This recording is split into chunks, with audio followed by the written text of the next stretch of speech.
নমস্কার বন্ধুরা, পিয়ালির রান্নাঘরে আপনাদের সকলকে জানাই স্বাগত।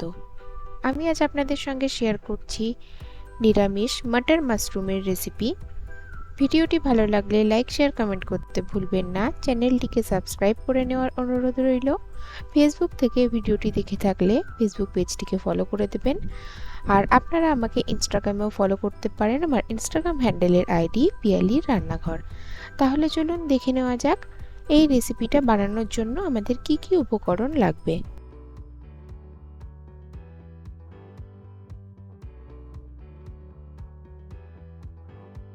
এখানে আমি নিয়ে নিয়েছি মাশরুম, যেগুলোকে ছোট টুকরো করে কেটে পরিষ্কার করে ধুয়ে নিয়েছি। আর এখানে নিয়ে নিয়েছি মশলার জন্য দুটো মাঝারি সাইজের টমেটো, হাফ ইঞ্চি আদা, দুটো কাঁচা লঙ্কা আর কিছু কাজু বাদাম। এবার এই সমস্ত কিছুকে আমি একসঙ্গে খুব ভালো করে পিষে নেব। এবার একটা কড়াইয়ে পরিমাণ মতন জল দিয়ে দিচ্ছি। জল নিয়ে জলটাকে ভালো করে গরম হতে দেব। জলটা গরম হয়ে আসলে এর মধ্যে দিয়ে দিচ্ছি টুকরো করে রাখা মাশরুমগুলো। এটাকে আমি 2 মিনিট হাই ফ্লেমে ফুটিয়ে নেব। অনেক সময় মাশরুমের তরকারি করলে তরকারির রঙটা কালো হয়ে যায়, তো এই জলটা বের করে দিলে কিন্তু তরকারির রঙটা কালো হবে না। তো সেই জন্যই আমি এই প্রসেসটা অবলম্বন করি, আপনারাও ট্রাই করে দেখতে পারেন। তো দেখুন ফুটে উঠেছে মাশরুমটা। তো এবার আমি গ্যাসটা বন্ধ করে জলটা ছেঁকে নেব। খুব বেশি ফোটানোর এটা একদমই দরকার নেই। এবারে একই কড়াইয়ে আমি দিয়ে দিচ্ছি 2 টেবিল চামচ মতন সাদা তেল। দিয়ে তেলটাকে ভালো করে গরম করে নিচ্ছি। দিয়ে দিচ্ছি সামান্য একটু গোটা জিরে ফোড়ন আর টমেটো কাজু বাদামের পেস্টটা। খুব ভালো করে মিশিয়ে নিচ্ছি।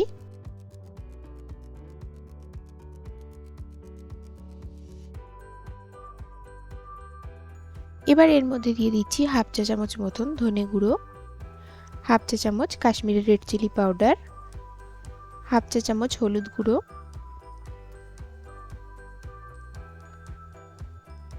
স্বাদ অনুসারে লবণ, সামান্য একটু কাসুরি মেথি, মিশিয়ে নিলাম সমস্ত কিছুকে ভালো করে। টেস্ট ব্যালেন্স করার জন্য দিয়ে দিচ্ছি সামান্য একটু চিনি, আবার মিশিয়ে নিচ্ছি। এবার ঢাকা দিয়ে আমি 5 মিনিট লো ফ্লেমে মশলাটাকে কষিয়ে নেব।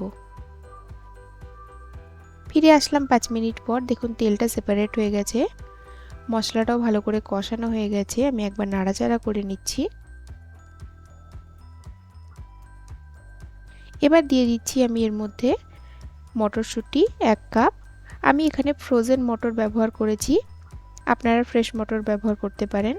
আর মটর কিভাবে ফ্রোজেন করতে হয় তার ভিডিও আমার চ্যানেলে আছে। এটাকে আমি 3 মিনিট মতন লো ফ্লেমে রান্না করে নেব ঢাকা দিয়ে। ফিরে আসলাম 3 মিনিট পর। আরেকবার ভালো করে নাড়াচাড়া করে আমি এর মধ্যে পরিমাণ মতন জল দিয়ে দিচ্ছি। জলের সাথে মশলাটাকে খুব ভালো করে মিশিয়ে নিচ্ছি।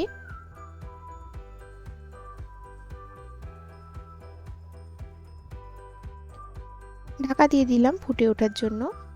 ঝোলটা ফুটে উঠেছে দেখুন। তো এবার আমি এর মধ্যে দিয়ে দিচ্ছি ব্লাঞ্চ করে রাখা মাশরুমগুলো। মাশরুম রান্না হতে খুব বেশি টাইম লাগে না।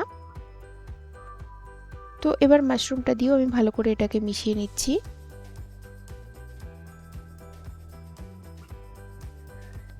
সামান্য একটু লবণ দিলাম। দিয়ে দিচ্ছি ফ্রেশ ক্রিম 3 টেবিল চামচ। আর এটাকে মিশিয়ে 3 মিনিট লো ফ্লেমে রান্না করে নেব।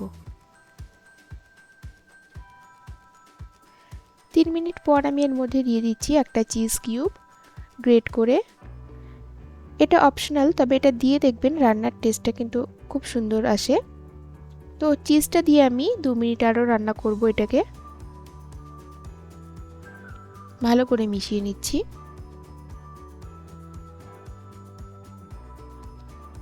দু মিনিট পর আমি এর মধ্যে দিয়ে দিচ্ছি হাফ চা চামচ পরিমাণ গরম মশলার গুঁড়ো। গরম মশলার গুঁড়ো দিয়ে ভালো করে মিশিয়ে নিলাম। এবার গ্যাসের ফ্লেমটা বন্ধ করে আমি এটাকে সার্ভ করে দেব। ব্যাস, তাহলে আজ এই পর্যন্তই। আজ আসি, আবার দেখা হবে নতুন রেসিপি নিয়ে।